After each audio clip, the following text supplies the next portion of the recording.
Buenas tardes, muchas gracias por venir. Yo siempre que empiezo una de estas charlas estoy muy nervioso y además hoy vengo de telonero de la profesora Teresa Rodrigo, que es la que les va a contar las cosas serias de esta charla, así que yo vengo un poco a romper el hielo, ¿no? La verdad es que somos dos personajes en busca de un autor, porque en cierto modo el título de esta charla nos lo dieron ya hecho. Entonces hemos tenido que pensar un poco cómo hacerlo para coordinar las cosas que vamos a ir contando. Básicamente, este es el título Ciencia Básica, Ciencia Práctica, que tiene mucho que ver, en cierto sentido, con las cosas que hacemos tanto, sobre todo ella, más que yo. Yo soy de las personas que se dedican más o menos a la física teórica, o sea, lo que se llama en inglés los daydreamers, ¿no? Nos dedicamos un poco más a la especulación y tal, y luego proporcionamos entretenimiento a los experimentales, ¿no? Que son la gente seria de esta profesión. Una cosa que es importante, que es sobre lo que yo estaré hablando durante la primera parte de la charla, es que la ciencia básica ha cambiado nuestras vidas de forma radical e inesperada. Y en cierto modo es quizá la mejor inversión de nuestros recursos. Es decir, siempre que se habla de los modelos económicos, los países que sufren menos de las crisis, que tienen menos problemas con los ciclos económicos, son aquellos que más invierten en investigación, en desarrollo e innovación. Y es sorprendente que, como veremos con algunos ejemplos, es relativamente barato. Evidentemente no me refiero solo al CERN. Luego ya Teresa va a contar más cosas sobre las maravillas que hacemos allí. Para algunos de los que sean menos jóvenes en esta audiencia, hay una famosa película que es Aquellos chalados con sus locos cacharros. Y muchas veces que es básicamente cuando la gente intentaba ir en avión de Londres a París. O sea, que llevaba un cierto tiempo, luego fue de Nueva York a Londres, etcétera, etcétera, ¿no? Y en cierto modo a veces se da una idea del científico, o de los científicos, como si fueran justamente esta colección de chiflados, que están ahí con los cacharros, con pinta de locos, con la bata blanca y tal, ¿no? Hombre, lo que es cierto es que la ciencia básica, si se quiere, está realmente motivada y fundamentalmente inspirada por la curiosidad. Ya digamos, de primeras, no está uno pensando necesariamente en las aplicaciones industriales o las aplicaciones para conseguir un trabajo o las aplicaciones para conseguir una patente, sino que la motivación fundamental está en la curiosidad, en cómo funciona la naturaleza, en cómo pueden funcionar diferentes tipos de cosas, ¿no? Y lo que parece, como digo, un juego de chiflados, cambia con frecuencia nuestra vida de forma irreversible. Ya veremos algunos ejemplos. También cambia la forma en la que miramos el mundo. Es decir, este año estamos celebrando el centenario de la relatividad general, y luego veremos algunos ejemplos de cómo ha cambiado nuestra vida, aunque no lo parezca. Pero de luego lo que ha hecho ha sido cambiar la forma en la que entendemos el universo. La cosmología, la astrofísica, son objetos que sin la relatividad general no se entienden o no podríamos formular las preguntas de manera correcta. De hecho, lo que es interesante es que, al contrario de lo que se suele pensar, la ciencia básica explica lo ordinario con lo extraordinario. Y con frecuencia resuelve grandes problemas que antes no se sabían resolver. Voy a ponerles fin. No me voy a remontar a los griegos porque no tengo tiempo, pero podemos empezar con el siglo XIX. Y uno de los ejemplos más interesantes es de estos locos con cacharros que estaban justamente haciendo la termodinámica. Las leyes de la termodinámica, que eventualmente nos permitió entender la energía, la máquina de vapor y finalmente utilizar máquinas para hacer el trabajo duro, que antes hacían o personas, animales. El conseguir comprender las leyes del calor, de la energía, etcétera, etcétera, generó, como digo, la máquina de vapor y muchos conceptos que han sido fundamentales en la física y luego en otros tipos de campos, por ejemplo, la relación de calor, la relación de entropía, orden, desorden, información, etcétera, la escala absoluta de temperaturas. Estos son conceptos que en aquella época eran básicamente experimentos que se hacían en laboratorios muy pequeños y que, sin embargo, transformaron completamente no solamente la vida cotidiana, sino la economía en el siglo XIX y siguientes. Otro ejemplo, aquí he puesto una fórmula, pero olvídense de ella, son las ecuaciones de Maxwell, es justamente el electromagnetismo. A pesar de que la electricidad y el magnetismo se conocían de hacía siglos, fue solo en el siglo XIX en el que se consiguió comprender la manera correcta de escribirlo. Y hoy en día sería realmente difícil conseguir vivir sin electricidad. Aquí hay algunos de los grandes héroes. Este es Maxwell, que escribió las famosas ecuaciones, Ampère, Henry, Faraday, Hertz, Lorentz. Y claramente, como digo, vivir hoy día sin electricidad es prácticamente impensable. O sea, si hoy de repente nos quitaran la electricidad, prácticamente sería casi el fin de la humanidad, ¿no? No solamente motores eléctricos, por ejemplo, las ondas electromagnéticas, la comunicación, etcétera, etcétera. Todo esto, de nuevo, son consecuencias de investigación básica de unos cuantos chiflados que se dedicaban a estudiar justamente los fenómenos eléctricos y magnéticos en el siglo XIX. De nuevo, eso transformó nuestras vidas de forma prácticamente inimaginable. Y ahora ya nos acercamos al siglo XX, evidentemente. Esta quizá es la foto más inteligente de toda la historia. Es un grupo de 29 personas con 17 premios Nobel. Es difícil encontrar fotos con semejante poder de IQ. Esto básicamente es la conferencia de Solvay, que cierra esencialmente todo el descubrimiento de la mecánica cuántica y de la física atómica. De la física atómica o la descripción de los átomos, también una parte fundamental en el siglo XIX, pero quizá el colofón fue justamente la teoría atómica y el mundo cuántico. De hecho, este es el momento en el que, en cierto modo, la química se cierra como ciencia fundamental. La química tiene sus raíces en la mecánica cuántica y en el electromagnetismo. Eso no implica que la teoría no sea interesante, pero que, en cierto modo, las bases fundamentales de la química se cerraron, en cierto modo, en esta conferencia. De nuevo, si uno piensa en el mundo actual, la mecánica cuántica, de nuevo, o los objetos cuánticos, han transformado nuestra vida de manera absolutamente radical. No recuerdo qué presidente o qué científico decía que en Estados Unidos hoy en día el Producto Interior Bruto está basado al 50% en productos que tienen origen en mecánica cuántica. Por ejemplo, transistores, superconductores, ciencia de materiales, ingeniería de información cuántica, estructura de la materia. Y luego, evidentemente, desde el punto de vista de conocimiento y de comprensión, la mecánica cuántica nos permite entender desde las distancias más cortas que se estudian en el LHC hasta prácticamente los primeros momentos del universo en lo que se conoce como la cosmología cuántica. Quizá en el año de la relatividad general, o sea, dentro de 10 días, hace 100 años, Einstein sometió el famoso artículo sobre la relatividad general a la Academia Prusiana. Usted dirá, bien, ¿y eso cómo ha cambiado mi vida? Hombre, ha cambiado nuestra vida, como decía antes, porque nos permite entender la cosmología, nos permite entender cantidad de cuestiones sobre astrofísica. Y, de hecho, como veremos ahora, por ejemplo, o sea, la relatividad general es crucial para el uso de los GPS. ¿Quién no tiene un GPS en su coche o en el teléfono? Ahora vamos a ver cuáles son los errores que se cometerían si no se utilizara la relatividad general. Pero aún así, lo que es más interesante es que el principio de equivalencia, que fue una de las bases sobre las que Einstein construyó su teoría, se observa en la televisión prácticamente todos los días. O sea, aquí, por ejemplo, bueno, aquí no lo ve todos los días, pero es el profesor Hawking, que está en uno de estos aviones de G0, con cero gravedad, y ve que está flotando. No es porque sea el profesor Hawking, incluso Mariano Rajoy también flotaría. Esto es un experimento en el que es un avión en el que, digamos, se pone en caída libre. Pero uno puede mirar, por ejemplo, a esta flautista en la Estación Espacial Internacional y ve cómo está flotando la flauta, cómo flota el pelo. Lo que es sorprendente, y no le voy a dar la respuesta de momento, si quiere pensar un ratito, uno se pregunta por qué flotan. Si uno se acuerda de la ley de Newton, que la fuerza es proporcional al producto de las masas dividido por la distancia al cuadrado, esta gente en la Estación Espacial Internacional están a 400 kilómetros de altura con respecto al suelo. Pero la Tierra tiene un radio de 6.500 kilómetros. Entonces, la fuerza de la gravedad en la Estación Espacial Internacional es del 88% de lo que se siente aquí. Y yo no floto. Y ustedes tampoco. La pregunta que uno se puede hacer es ¿por qué flotan? Esa es la clave de la relatividad general de Einstein. Lo crean o no lo crean. Lo sorprendente es que en aquella época Einstein lo pensaba como un ascensor en el que se montaba y le tiraban, y subían, y le tiraban y tal. Era un experimento mental, un Gedanken experiment.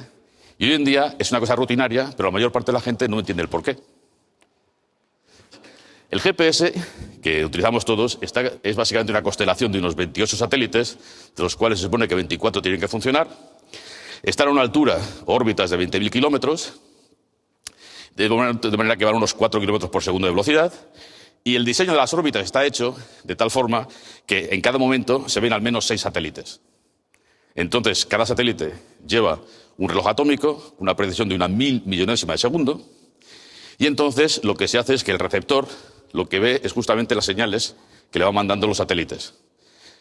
Cada señal corresponde básicamente a una esfera, y la intersección de esas esferas la que permite localizar dónde estamos. ¿Okay? Es sencillo desde el punto de vista de la descripción, pero es complejo en la realización. Por ejemplo, como decía antes, las órbitas están alrededor de 20.000 kilómetros, a una velocidad de 4 kilómetros por segundo. La luz, en un nanosegundo, o sea, estos relojes tienen una precisión de una 1000 millonésima de segundo, y en una 1000 millonésima de segundo la luz recorre 30 centímetros. ¿De acuerdo? Sabemos también, por lo que ha añadido la relatividad, que cuando uno se desplaza, el tiempo va más lento. El hecho de que vayan a esta velocidad de 4 kilómetros por segundo implica que en un día, si no tuviéramos en cuenta el efecto de que los relojes van más lentos cuanto más rápido se mueve uno se encontraría con un error de 7.100 nanosegundos por día. Eso induce un error de 2 kilómetros 130 metros. Ya está mal. Lo que es peor es que los relojes también van más lentos o más rápido según nos encontremos más profundamente en un campo gravitacional o más arriba. Los relojes en la Tierra, aquí en la superficie, van más lentos que los que están a 20.000 kilómetros. El efecto colectivo de la relatividad general es de 45.700 nanosegundos, son 13 kilómetros y medio. Es decir, que si no tuviéramos en cuenta las correcciones del señor Einstein, ningún GPS funcionaría. De hecho, si Einstein no hubiera descubierto la relatividad general, los que hubieran hecho un sistema GPS la habrían descubierto. Porque los relojes atómicos sí que existían, o existirían. Entonces, cuando se intenta hacer la geometría de la que estábamos hablando antes, que es esta de aquí, esta idea geométrica muy sencilla, pero como los relojes se desfasan, nos encontraríamos con que siempre el GPS nos llevaba a un sitio equivocado. Eventualmente, alguien sistemáticamente miraría las correcciones y eventualmente se podría descubrir la relatividad general 100 años después de Einstein.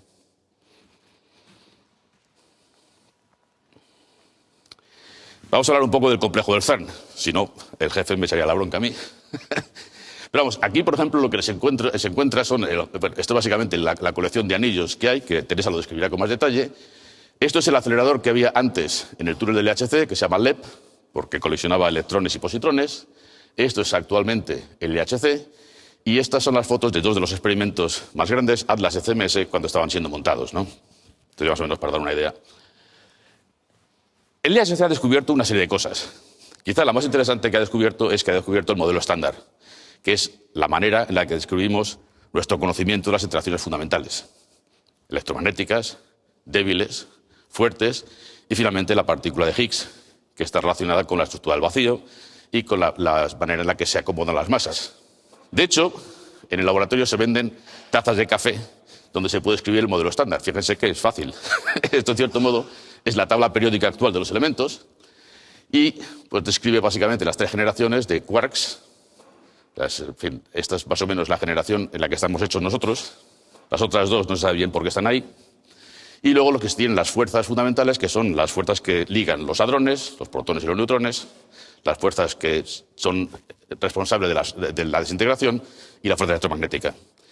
Es interesante, para los que conozcan un poco las fórmulas, que en esta taza, digamos, hay en cierto modo tres líneas. Una, esta 2 y esta 3, ¿no? La primera es la que describe las fuerzas. La segunda es la que describe en cierto modo la materia. Y la tercera, que es la que está asociada a lo que se llama el campo de Higgs, es la que describe el vacío, el estado fundamental, el estado de mínima energía del universo tal y como lo conocemos.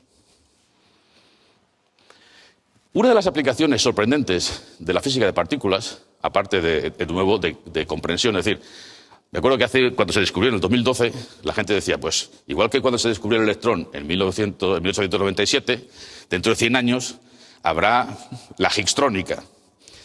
Y eso es falso. Y es muy sencillo, porque los electrones tienen la ventaja de que no se desintegran. Es decir, solo se puede hacer tecnología con objetos que perduran. ¿De acuerdo? Entonces, desde ese punto de vista, es difícil pensar que el Higgs vaya a cambiar nuestra vida desde el punto de vista tecnológico. Puede cambiarlo con los descubrimientos tecnológicos que se han hecho para poder descubrir la partícula Higgs, pero no la partícula Higgs ella misma, ¿no? Lo que es interesante es que el uso de los aceleradores ha generado formas retornos en medicina que son absolutamente sorprendentes. Por un lado, las imágenes que se pueden hacer a rayos X, etcétera, son más nítidas y con menos dosis gracias a los descubrimientos que nuestros amigos experimentales han hecho para poder ver este tipo de objetos. Hay una cosa realmente fascinante que lleva un cierto número de años haciéndose, que es lo que se llama la terapia hadrónica para tratamiento de radioterapia. Y es que cuando uno hace radioterapia, aquí esta es una curva interesante, o sea, digamos, nosotros somos fundamentalmente agua, al 70%, 77%. Entonces, si uno quiere mirar los efectos de la radiación, en lugar de hacerlo en personas o en ratas, lo puede hacer en agua, o aguas con un poco de solventes, ¿no? Y lo que es sorprendente es que si uno mira, por ejemplo, la cantidad de radiación que se deposita en tejido sano cuando se hace una radioterapia con rayos X o rayos gamma o cosas similares, uno se da cuenta que hay una cantidad enorme. Cuando uno mira, esta es la profundidad en milímetros, hay mucho. Si uno quiere tratar un cáncer que está a 10 centímetros o 12 centímetros de la superficie, hay una cantidad enorme de radiación que radia el tejido sano antes de poder tratar el tejido enfermo. Lo sorprendente es que gracias a las propiedades cuánticas de la materia, si utilizan protones o núcleos de carbono, aquí tienen las curvas, se ve que, digamos, tiene lo que se llaman los picos de Bragg. Dependiendo de la energía, prácticamente toda la energía que lleva ese haz se deposita en un lugar que tiene una precisión submilimétrica. Entonces, es una técnica nueva, mucho menos invasiva en cuanto a radioterapia, para tratar, evidentemente, no todos los cánceres, pero este tipo de cánceres y de deformaciones. Eso es un spin-off o un retorno inesperado, pero que es importante. Es decir, que la física de aceleradores no solamente puede descubrir el Higgs, sino que ha permitido generar nuevas herramientas que tienen aplicaciones en medicina bastante interesantes. Aquí hay algunos ejemplos, pero en fin, voy a dejarlo de momento. O sea, aquí tratándole, por ejemplo, a alguien a través del ojo un cáncer que tenía, digamos, en la base del cerebro. Y aquí se ven los aceleradores, justamente, que producen y coliman los correspondientes haces de protones o haces de carbono. ¿Cuál es el futuro? O sea, evidentemente, los que estamos en investigación o estamos ahora esperando el RAN 2, uno se plantearía qué es lo que es el futuro. Como decíamos antes, el modelo estándar, si se quiere, es el que resume nuestro conocimiento sobre las leyes fundamentales que rigen nuestro universo y, por tanto, también define nuestra ignorancia. Es decir, es a base de ver lo que no puede explicar el modelo estándar que podemos intentar ver dónde ir. Y hay muchísimas cosas que nos gustaría comprender. En particular, algunas de ellas, por ejemplo, el LHC nos podría ayudar. Como ejemplo, ¿qué partículas forman la materia oscura? Sabemos que hay 6 veces más materia oscura que materia normal, de la que estamos hechos nosotros. Y se ven solamente de forma gravitacional. No ha habido ninguna detección en la Tierra de ninguna posible partícula que fuera responsable de la materia oscura. ¿Por qué hay materia y no antimateria? En todo el universo observado, que ya es bastante grande, son 20.000 millones de años luz, no hay ninguna evidencia de que haya galaxias con antimateria o objetos con antimateria. Parece que todo es materia y radiación. Mientras que una gran parte de las leyes que utilizamos en el modelo estándar tienen una simetría materia-antimateria. Entonces, ¿cuándo se rompió y cómo? Luego, por ejemplo, una cosa que ha descubierto el LHC que es muy interesante es que si el modelo estándar no tiene ninguna compleción, si no hay algo más allá, nuestro universo es metaestable. Es como un gas sobrecalentado o un líquido sobrecalentado antes de evaporarse. Puede haber una evaporación explosiva del universo en la que de repente desaparezcamos todos, ¿no? No se preocupen porque no es doloroso. Pero vamos, en principio, es una de las cosas interesantes, de las cosas más chocantes que ha visto el LHC. O los teóricos que analizan los datos del LHC. Por caso, no. Evidentemente hay muchas nuevas simetrías que nos gustaría entender, nuevas dimensiones. Y lo que es cierto es que fuera del LHC también hay otros experimentos que buscan respuestas más allá de lo que conocemos. Por ejemplo, aquellos que utilizan las oscilaciones de neutrinos, que pueden ser el origen de la rotura entre materia y antimateria. También ahora tenemos nuevos aparatos que están intentando ver ondas gravitacionales. Todavía no se ha visto nada. De hecho, aquí tuvieron hace poco las charlas de Kip Thorne, que es uno de las almas del observador LIGO o de Advanced LIGO, y ellos esperan que de aquí al 2016, final 2017, ver algo. Porque son capaces, según ellos, de ver, digamos, las fusiones de agujeros negros hasta el cúmulo de Virgo, que son unos 400 megaparsecs. Si no se ve nada, eso significaría que hay muchas cosas de la relatividad general que no entendemos, tampoco de la astrofísica. Es una noticia interesante, pero sería negativa. Y luego, por ejemplo, otra cosa que nos fascina, sobre todo los teóricos, son los agujeros negros y el origen del espacio y del tiempo. Aquí me gusta bastante este tipo de fotos, Lo crean o no lo crean, aquí esto corresponde justamente al agujero negro que está en el centro de nuestra... Bueno, en fin, agujero negro probable que está en el centro de nuestra galaxia. Donde está aquí la cruz, hay un objeto que no se ve y que tiene 3,3 millones de veces la masa del Sol. Y eso se puede calcular justamente porque vemos las órbitas de las estrellas que van haciendo, y aquí está la reconstrucción de esas órbitas. No tenemos la más remota idea de qué le pasa a la materia en esas condiciones. Desgraciadamente, en el LHC no producimos este tipo de objetos, pesan demasiado, ni siquiera su visión microscópica, de forma que esto es uno de los terrenos donde los teóricos se lo pasan bien, porque claramente hay que hacer una serie de especulaciones, intentar entender qué tipo de paradojas se pueden resolver o no, a nivel cuántico, a nivel gravitacional, el origen del espacio, etc. Pero de momento no tenemos ninguna comprensión real de qué le sucede a la materia en esas condiciones. Y lo que hemos visto es que prácticamente en todas las galaxias que se observan en el universo hay un monstruo como este, o 1000 veces o 1 millón de veces más grande. Otra cuestión que, de nuevo, ha sido una bomba en los últimos 20 años ha sido el análisis del fondo de radiación cósmica. O sea, esto es el fondo de radiación cósmica que corresponde a la luz que se emitió cuando en el universo la luz y la materia se separaron. Si pudiéramos ver en microondas con muchísima precisión y elimináramos el ruido, nos encontraríamos con un cielo así, que el cielo sería así incluso en la época de los dinosaurios, incluso antes de que la Tierra se formara. Estos son los pequeños grumos de pequeñas fluctuaciones de densidad que había cuando la materia y la radiación estaban en equilibrio. Entonces esto tiene una información tremenda, y es el análisis de esta información la que nos ha conducido a que hoy sepamos que tenemos 74% de energía oscura en el universo, 22% de materia oscura y 4% que somos nosotros. De nuevo, no entendemos por qué. Ni sabemos qué es la energía oscura, ni sabemos qué es la materia oscura, y como no sabemos por qué hay asimetría materia-antimateria, tampoco sabemos por qué estamos aquí.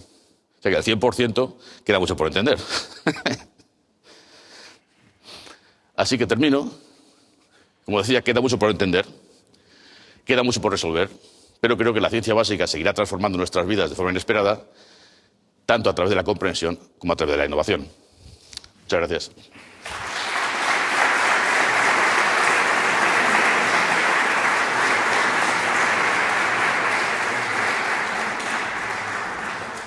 Bueno, buenas tardes a todos. Me toca a mí concluir cerrar este ciclo sobre la física del LHC, y aprovecho la ocasión para agradecer de nuevo a la Fundación la oportunidad de acercar al público tanto la física de partículas como las actividades que se desarrollan en el CERN.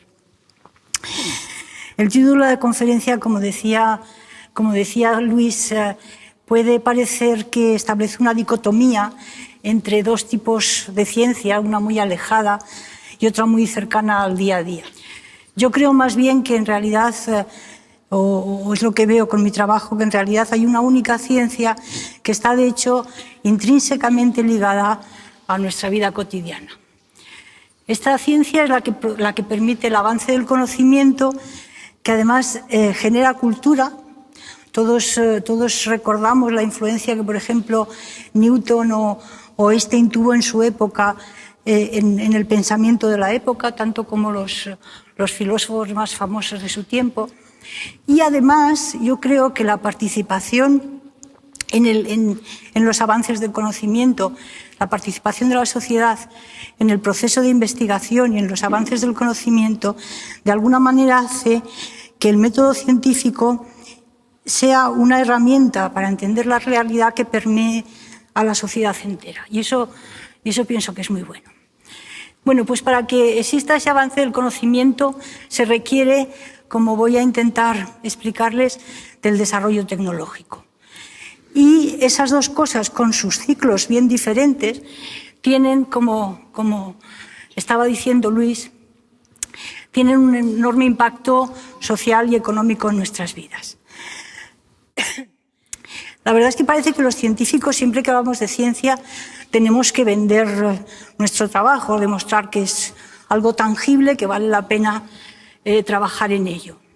Pero yo pienso que en el siglo XXI, en donde estamos ahora, yo creo que ya todo el mundo reconoce sin ninguna ambigüedad que los centros de investigación, que las universidades, que todo este trabajo tiene una influencia directísima en la producción de riqueza y en nuestra vida cotidiana. Y he elegido el ejemplo tan conocido como es la actividad que hay en Silicon Valley o en toda la bahía de San Francisco, desde Berkeley hasta San José, ¿verdad? En esta zona no solamente han crecido o se han instalado cantidad de startups y de compañías de alta tecnología, sino que también han proliferado un montón de universidades y de facultades de especialidades distintas. Y las cifras hablan por sí solas. Aquí se generan prácticamente como 500.000 de puestos de alta tecnología, de puestos de trabajo de alta tecnología. Todo esto surgió a mitad del siglo pasado en la Universidad de Stanford. Claro que llegar hasta aquí no ha sido ni fácil, ni ha sido un camino corto. Es un proceso complicado, es un proceso que tiene, como digo, ciclos diferentes y que requiere también un arte diferente. Y voy a hablar un poco de todo ello, utilizando, claro, mi lugar de trabajo, que es la física de partículas. Para situarnos también, decir que hoy la ciencia, el avance del conocimiento, requiere de instalaciones muy complejas y de instrumentos científicos muy precisos.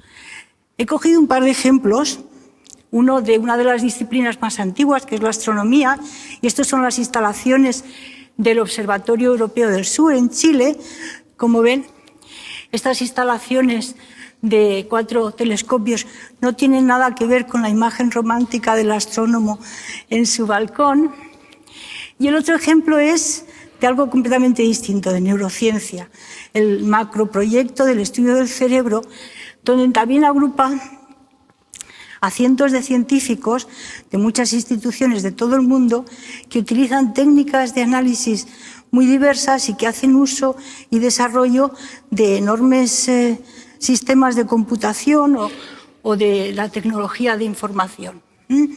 Bueno, pues en este contexto de lo que es hoy la ciencia y la investigación es donde se sitúa el LHC. El LHC de alguna manera es el ejemplo paradigmático también de estas grandes instalaciones científicas. Como decía Luis, el LHC es el último acelerador de una cadena de aceleradores que se han ido construyendo en el CERN en los 60 años de su existencia. Es un anillo subterráneo de unos 27 kilómetros de circunferencia, donde circulan haces de partículas, en concreto haces de protones, que colisionan en unos puntos determinados de esta circunferencia. El acelerador está instrumentado con cavidades de aceleración y con imanes que van guiando la trayectoria de las partículas dentro de esta circunferencia. Estas partículas se van acelerando hasta una energía total de unos 13 teraelectronvoltios, una velocidad muy próxima a la luz, y van cruzándose entre ellos a una frecuencia de unos 40 millones de cruces por segundo. Cuando esos protones se cruzan, o esos haces de partículas se cruzan, hay mucha energía liberada. Y esa energía liberada produce materia, y esa materia son partículas. Entonces esto representa el punto de cruce, y a partir de ahí salen unas partículas que se propagan isotrópicamente en el espacio. Todo el punto de colisión está rodeado de muchas tecnologías de detección para estudiar las propiedades de esas partículas. Y esto que ven aquí son los miles y millones de celdas de detección que componen esos detectores de partículas. Y lo que ven aquí no es más que una representación gráfica de las señales eléctricas que esas partículas dejan en su recorrido por el detector. Los detectores de partículas que están en esos puntos de colisión lucen como esto que ven aquí. Son enormes aparatos de escalas enormes. Aquí se pueden hacer una idea de las dimensiones, pero sobre todo lo que son instrumentos muy precisos que combinan, como digo, diferentes técnicas de medida. Este es uno de ellos, hay 4 en total en el perímetro del LHC, en la circunferencia del LHC. Este es uno, y otro similar en complejidad es este otro que se llama el detector CMS. Esto os voy a intentar explicar con 4 palabras las características básicas de estos detectores. Estos detectores son grandes, son muy grandes, y eso es fundamentalmente para cubrir toda la región del espacio alrededor de donde se ha producido la colisión, y sobre todo también porque hay tanta energía liberada en esas colisiones y el proceso de detección se basa fundamentalmente en absorber la energía. Luego lo que hace falta es mucha cantidad de materia para absorber esa energía. Tienen que trabajar en condiciones muy extremas y por tanto tienen que utilizarse materiales muy especializados y técnicas muy especializadas, pero sobre todo lo que les caracteriza son estas 2 cosas. Es que tienen que ser muy precisos en definir o en determinar las propiedades de esas partículas que queremos analizar. Tienen que ser muy precisos en medir la posición, o en medir el tiempo, o en medir la energía de esas partículas. Y otra de las características que tienen que tener es que tienen que tener una respuesta muy rápida. Y ahora enseguida les diré por qué. ¿Por qué tienen que ser muy precisos en determinar, por ejemplo, posiciones? Bueno, pues como les decía, cada 25 nanosegundos hay un cruce de haces. Y en ese cruce de haces como hay muchos protones en cada haz, pues hay muchas colisiones de protones. Y se van produciendo pues, muchos vértices de colisiones en un espacio muy pequeño. Hay que distinguir, pues, se producen también miles de trazas asociadas a esas colisiones y hay que tener una precisión muy buena para determinar esos vértices de colisión y para determinar y separar esas diferentes partículas en un espacio muy denso cerca del punto de colisión. Por otra parte, imagínense, el LHC se diseñó sobre todo para poder observar y descubrir el Higgs. El Higgs es una partícula que se produce muy raramente, con una frecuencia muy pequeña. Entonces, de cada 10 elevado a 12 sucesos que se producen en el LHC, solamente se observa un Higgs. Claro, no podríamos o no es eficiente almacenar toda esa información para luego estudiar un único suceso. Hace falta tener unos sistemas de lectura que permitan hacer una selección muy rápida y coger solamente aquellos sucesos de interés, almacenarlos para un análisis posterior. De ahí se necesitan tener unos sistemas de detección y unas electrónicas de lectura de esos sistemas muy rápida. El Higgs se desintegra en partículas y lo que observamos son, pues, por ejemplo, los fotones o electrones o muones, que son los productos en que se desintegra el Higgs. Bueno, pues si medimos muy bien, con mucha precisión, la energía y las direcciones de esos productos de desintegración, podemos determinar con una precisión muy alta las características del Higgs. De ahí la necesidad de tener una gran precisión en la medida de todas esas propiedades de las partículas que van saliendo. Bueno, pues esto es un sketch 3D de uno de estos detectores que han visto antes. Aquí yo creo que se ve más fácilmente. Y como ven aquí, en realidad, si este es el punto de colisión, en realidad lo que hay es un montón de capas sucesivas de diferentes tecnologías de detección. Y voy a pararme solamente en un par de ellas. Por ejemplo, lo que alrededor del vértice, como les decía antes, hay mucha densidad de energía, mucha densidad de partículas, y hace falta, y está instrumentado con detectores de semiconductores, en concreto de silicio, que se puede segmentar muy bien, o bien en píxeles, o bien en tiras de silicio, de forma a tener muchos millones de canales de detección para tener esa precisión en la medida de la posición de esas partículas. Y ahora indicarles que del desarrollo de lo que hubo que digamos, innovar en la tecnología para construir estos detectores de Vértices, lo que ha dado lugar es a imágenes, a la capacidad de hacer imágenes de rayos X de una extraordinaria resolución.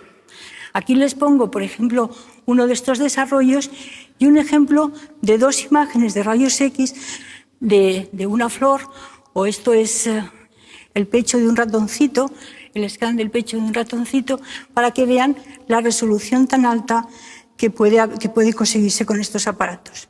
Esto es para decirles que los ciclos de transferencia entre la ciencia básica y por ejemplo, en este caso, el diagnóstico médico o el estudio de materiales es realmente relativamente corto. Todo esto surgió por la necesidad de tener, como digo, detectores que permitieran estudiar esos puntos de colisión tan densos que se producen en el LHC. Pero estos detectores de imagen, llevamos en el CERN, se lleva investigando con diferentes, con el mismo proceso físico seguramente en la mayoría de los casos, pero con diferentes tecnologías, se han desarrollado muchos tipos de detectores de imagen que desde el año 80, que se construyó el primer, seguramente muchos de ustedes conocen la tomografía por emisión de positrones, que es una de las técnicas de diagnóstico más potentes para el cáncer. Bueno, pues la primera cámara de tomografía por emisión de positrones se construyó en colaboración entre el CERN y el Hospital Cantonal de Ginebra, y desde entonces todo el desarrollo que se ha hecho en las diferentes técnicas de detectores de imagen ha tenido una proyección casi inmediata en las aplicaciones de diagnóstico médico. Volviendo a los detectores, al detector CMS, déjenme que les ponga el último ejemplo de sistemas de detección y sus aplicaciones directas en nuestra vida. Salto desde las capas más internas, en las sucesivas capas hay otras técnicas de detección con una especialización determinada para la medida de ciertas propiedades de las partículas, y en las capas exteriores, por ejemplo, hay una cosa que se llaman los detectores de muones. Los muones son unas partículas que están en los rayos cósmicos, que atraviesan la materia muy fácilmente y atraviesan toda la materia del detector, y para distinguirlas pues, colocamos unos detectores muy extensos en la parte exterior del detector. Estas cámaras de muones tienen el mismo principio de detección que los semiconductores, pero utilizan una técnica diferente y se puede construir fácilmente grandes extensiones. Bueno, pues estos detectores de muones en nuestra vida cotidiana se utilizan, por ejemplo, se han utilizado para estudiar las cavidades secretas en pirámides, o sobre todo para hacer scanning en el transporte, determinar la presencia o no de material radiactivo en el transporte de mercancías. Estos son otro ejemplo que no tiene nada que ver con medicina y que permite de una manera muy sencilla, pues por ejemplo, facilitar el control del transporte de mercancías peligrosas. Les he puesto un par de ejemplos, solamente que son los ejemplos más próximos a mi trabajo de cada día, porque son ejemplos de tecnologías relacionadas con detectores. Pero en realidad en el CERN se trabaja con muchas tecnologías, desde criogenia, superconductividad, muchas de ellas. Y todas estas tienen diferentes campos de aplicación, desde seguridad hasta medicina, que he nombrado algunos de ellos para diagnóstico, bueno, pasando por biología, etcétera, etcétera. Cuanto más avanza, cuanto más tecnología se necesita para el avance científico, más campos de aplicación tendrá esta tecnología y esta innovación en la tecnología.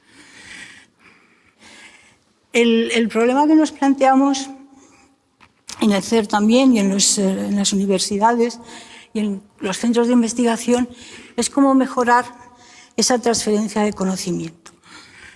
Esa transferencia de conocimiento, como decía al principio, no es una cosa trivial. Necesita tener una financiación adecuada, necesita instalaciones que permitan el acceso a tecnologías muy novedosas, como pueden ser instalaciones como las que hay en el CERN, necesita proyectos de demostración, políticas de coordinación, y les pongo aquí el ejemplo porque es el muy reciente del mes pasado, en que el CERN firmó un acuerdo con un grupo de empresas españolas de tecnología para ver cómo mejor dinamizar y potenciar el uso de las tecnologías que se desarrollan en el CERN con las empresas españolas. Bueno, pues además de estos acuerdos, les voy a poner ejemplos también de otros esfuerzos en cómo mejorar esa transferencia de conocimiento a la sociedad. Uno de ellos es relacionado con la transferencia a medicina. Como les he dicho, la mayoría de las aplicaciones que ahora les hemos encontrado salida a los desarrollos de los detectores, por ejemplo, en el CERN, es la aplicación al diagnóstico y la terapia en medicina. Bueno, pues el año pasado, con la idea de optimizar un poco todo este esfuerzo, se creó una oficina para aplicaciones médicas que engloba todas las áreas posibles de trabajo en este campo, desde el desarrollo de detectores y su aplicación para imagen médica, la producción de radioisótopos, el diseño optimizado de los aceleradores para terapia, el ejemplo que ha nombrado Luis sobre la terapia hadrónica. Y también esta oficina, de hecho, es la encargada de dinamizar la relación con los hospitales y con la industria que se dedica a este tipo de aplicaciones.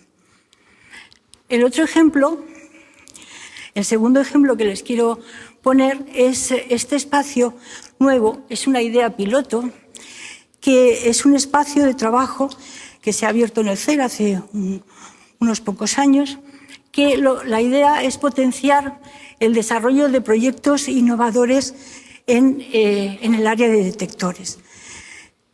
Ahora estamos en el mundo de los objetos inteligentes, que si el teléfono inteligente, que si la ciudad inteligente, todo es inteligente. Eso quiere decir que todo está lleno de detectores, de sensores de algún tipo, ¿no? Bueno, pues el objetivo de este espacio, donde, si ven, están desde universidades, centros de investigación, centros de business, es poner junto experiencias personal con experiencias muy diferentes para ver cuáles son las posibles vías de aplicación de las tecnologías de detectores que desarrollamos en el CERN y ver cuál es su proceso de comercialización mejor. Y finalmente decirles, en este esfuerzo de unificar esas dos ciencias, que ahora estamos en la era de la web. Y en esta era de la web, una de las ideas que hay, uno de los movimientos más potentes, es de intentar acercar la investigación científica y el proceso de investigación a la sociedad. Y eso es lo que se ha dado a llamar en general Open Science, ciencia abierta. Esa ciencia abierta tiene diferentes aspectos, por ejemplo, el acceso directo a las publicaciones científicas. El LHC, por ejemplo, tiene el compromiso de que todos los resultados científicos que se publiquen están abiertos y no hay que pagar para leerlos. O el hacer público también una fracción de los datos del LHC para que el público en general pueda acceder a ellos. Eso es importante, por ejemplo, en la educación, en la formación de estudiantes.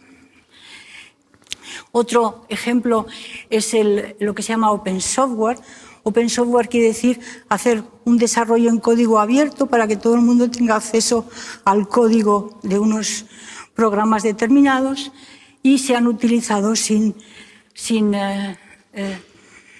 restricción por, en general, la sociedad.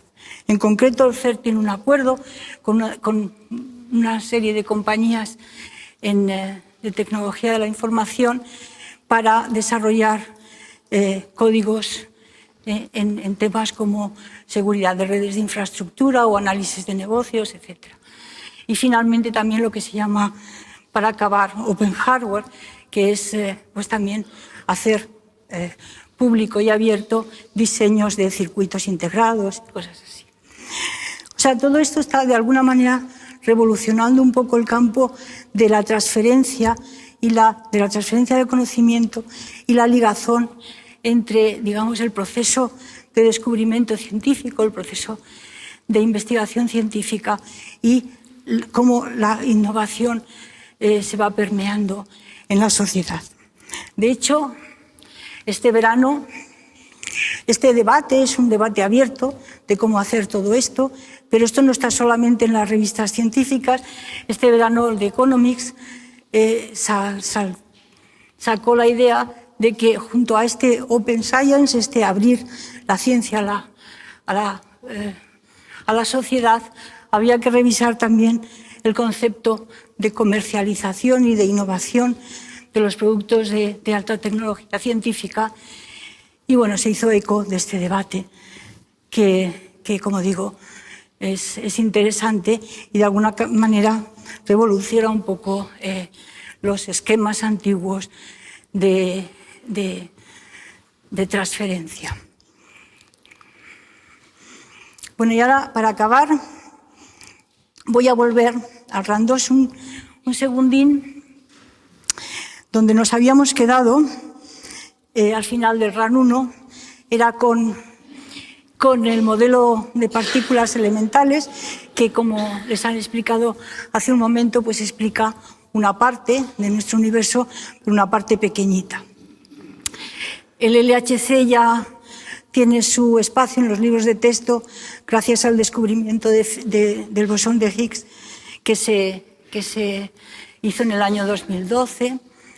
Y lo que nos queda, los retos para el LHC, para el RAN 2 del LHC, que es la nueva etapa que empezamos ahora de toma de datos, es, como les ha dicho Luis, pues intentar entender este otro quesito que es mucho más grande, que se llama materia oscura, o intentar ver si hay nueva física, nuevos procesos o nuevas simetrías o nuevas fuerzas que nos permitan integrar nuestro conocimiento en regímenes más altos de energía.